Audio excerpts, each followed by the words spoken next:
Hello. Tonight I would like to read something from my memoir, which is set in World War II in Nazi-occupied Brussels. And I was obviously a child then, and so the war is seen through the eyes of a child.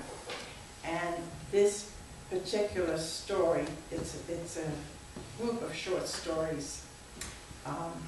And this is in August 1943, and it's called Nazis on a Summer Afternoon. As our footsteps echoed on the parquet floor, I caught our fleeting fragmented reflections on the mirrored panels of the corridor.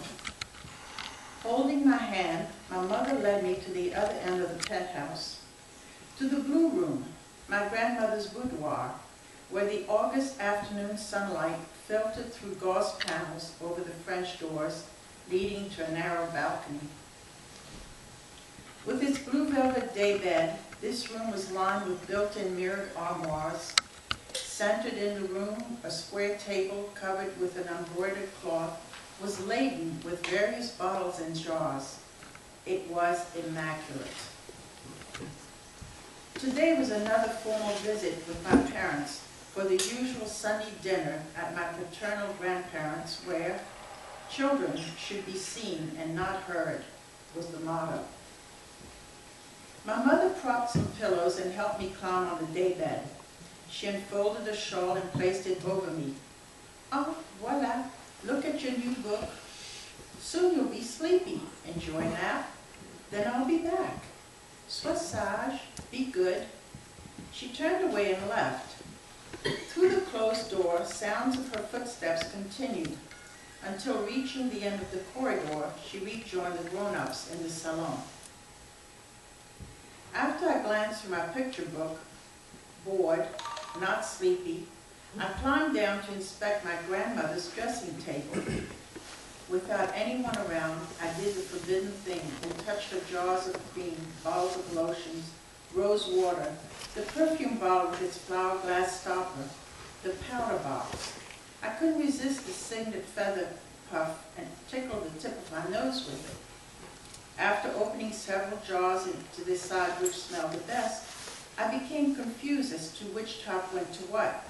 As I tried different combinations, I saw them. Black binoculars on my grandmother's dressing table, larger than the ones my other grandfather had. Since I had been allowed to look through his, it would be all right to look through these if I was careful. With the leather strap placed around my neck, I had a hard time lifting them. They were clumsy to handle, and when I looked through them, everything in the room was blurred. From the balcony, perhaps I could see clouds. I slid behind the curtains, opened the French doors wider, raised the binoculars upon my face, then looked up. Blue, more blue, blue sky, oh, clouds, beautiful, soft white clouds. I moved the binoculars, something red. It stirred. My eyes traveled up, more red. A Nazi flag on a rooftop. It was the Kommandantur, two streets over. Its flag, flooded in the summer breeze, when to the bottom left something moved. A Nazi officer coming out on the roof in his black boots, jodhpur style trousers, and a white tank undershirt. He wore his officer's visor cap and carried things on his arms and in his both hands. What was it? He walked a few steps, leaned down, down some more, and oh mon Dieu, I gasped. Yes, oh yes, there were. I counted 8 Nazis on the rooftop in athletic shorts. Blankets and cushions had been placed on the flat roof while they sunbathed together with blonde German ladies in scanty romp suits. But some of these Nazi ladies had forgotten their tops. The officer threw his head back. laughed, and popped a cork from a bottle of champagne. He served 2 couples, then reached for another bottle and opened that one too. They must have really liked the champagne. They kept making toast, raising their glasses, laughing. I observed the rooftop high above Brussels, spellbound by these bare-chested Nazis, their bodies glistening as they applied sun oil to one another. This group of golden-limbed Nazis, who for now did not care about the war, but instead had seized the summer afternoon to worship the sun. In return, their sun-kissed bodies exuded an unfamiliar healthy glow.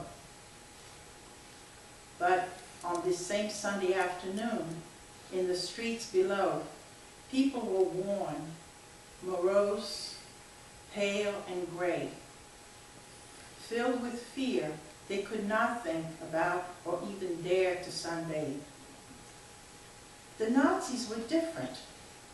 Shocked by their mesmerizing power, slowly I understood why they could laugh, sunbathe, drink champagne.